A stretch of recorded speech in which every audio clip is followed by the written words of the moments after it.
kako šta ima.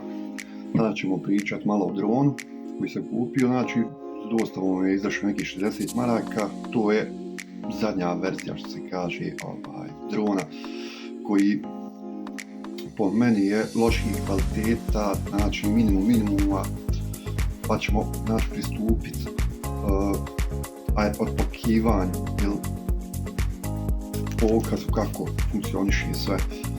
To je otprilike dron koji sam nabavio. Dođe ovako u jednoj pristupačnoj torbici. Ovdje šta nam imamo, znači dron ko dron.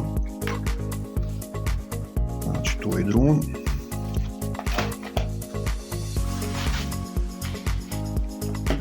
Upravljačka konzola. Ovdje dolazi mobilni.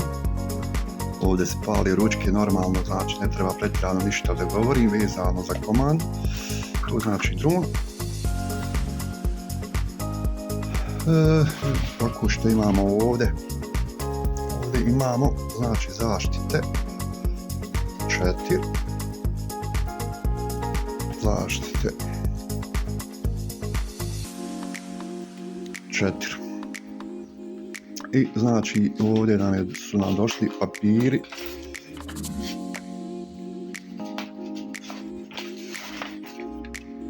Ovdje su nam došli papiri. Malo je kineski imao. Najvjerojatnije ima i engleski.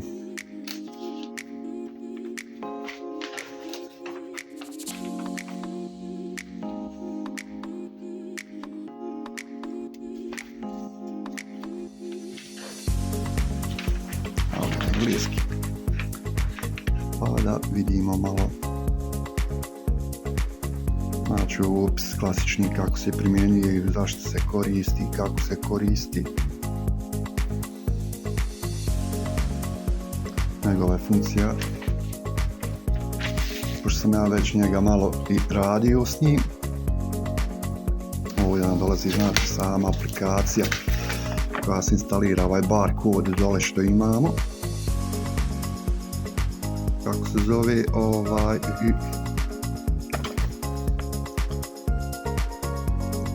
njega skeniramo tako da bi dobili kako se zove konekciju, ostvarili konekciju samog drona sa komandom ili telefonom, ovisno. Podržava znači Wi-Fi, pa ćemo da vidimo sad kako to radi.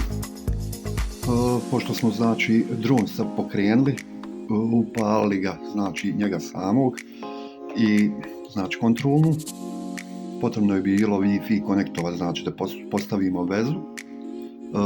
Tu se moralo u postavke ući, obnoviti Wi-Fi konekcija i pojavi se neki brojevi.